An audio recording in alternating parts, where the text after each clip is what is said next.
சுந்தரவல்லி பாட்டியிடம் பேச்சு கொடுத்தவாறே கனி சாணத்தை அள்ளிக்கொண்டு வீட்டுக்கு வந்தாள். வீட்டுக்கு வந்து ஏற்கனவே வாசலில் இருந்த வாளியில் சாணத்தை போட்டு அதில் தண்ணீரை ஊற்றி முத்தம் தொளிக்கலானாள். வேகமாக முற்றத்தை தொளித்துவிட்டு வீட்டுக்குள் காப்பி போடுவதற்காக அடுப்பை பற்ற வைத்துவிட்டு மெதுவாக அப்படி படுக்கை அறைக்கு சென்றாள். அங்கே அயர்ந்து தூங்கிக் கொண்டிருக்கும் அக்காளின் முகத்தை ஒரு முறை அப்படியே ஆனந்தமாக திருட்டுத்தனமாக ரசித்தாள். அப்போது அவள் மனதுக்குள் ஒரு பாடல் ஒன்று தோன்றியது.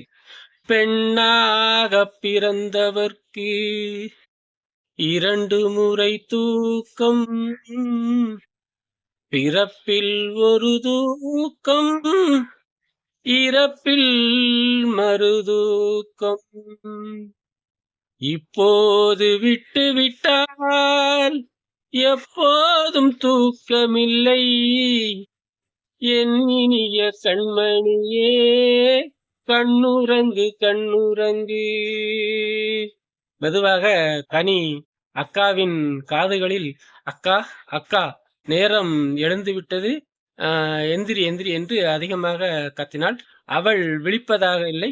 மீண்டும் ஒரு முறை செல்லமாக அவளின் காதருகே சென்று, காலமீது காலமீது கண்ணுறங்கு மகளே, காலமீதை தவற விட்டால் தூக்கமேது மகளே, காலமீது காலமீது கண்ணுறங்கு மகளே, காலமீதை தவற விட்டால் தூக்கமேது மகளே என்று பாடியவாறு மீண்டும் ஒருமுறை அக்காவின் காதுகளுக்கு அருகில் சென்று அக்கா அக்கா என்று கத்தினான்.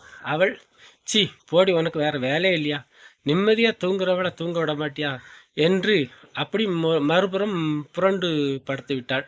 கனி அவளின் காலருகே சென்று மீண்டும் அந்த பாடலை அவளுக்கு கேட்கும்படியாக பாடத் தொடங்கினான். 4 வயதான பின்னே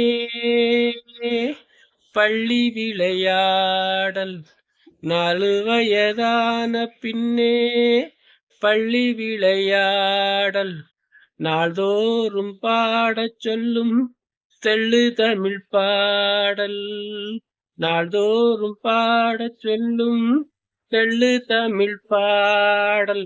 மீண்டும் அவளை அக்கா அக்கா என்று உசுப்பலானாள். அவள் மீண்டும் விழிக்கவில்லை. மறுபடியும் கனி அவளின் தங்கை அருகே சென்றாள். அவள் தூங்கும் அழகை பார்த்துவிட்டு மீண்டும் அவளை தட்டி எழுப்பலானாள். அவளும் கண்ணயர்ந்து தூங்குவதைப் போல் தெரிந்தது.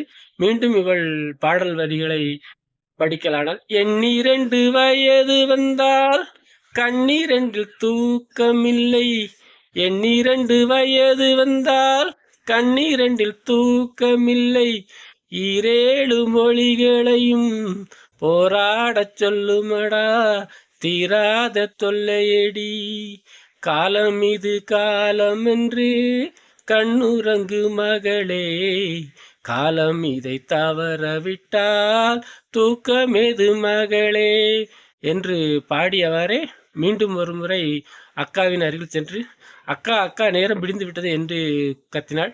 அவள் எழும்பாத காரணத்தினால் தலைமுடியை பிடித்து வேகமாக இழுத்தாள். அவள் அக்காவா என்று வலியில் துடித்தவரே எழுந்து இவளை அடிப்பதற்கு விரட்டி கொண்டு ஓடி வந்தாள். இவள் அப்படியே வீட்டின் முன்புறமாக ஓடி சென்றாள். நேயர்களே, இது உங்களின் ரெடி ஸ்டார்ட் சேனல். உங்களுக்கு இது பிடித்திருந்தால் பாராட்டவில்லை என்றாலும் பரவாயில்லை, பிடிக்கவில்லை என்றால் கண்டிப்பாக ஒரு கமெண்ட் செய்வீர்கள் என எதிர்பார்க்கிறேன். மீண்டும் அடுத்த வாரம் சந்திப்போம். நன்றி.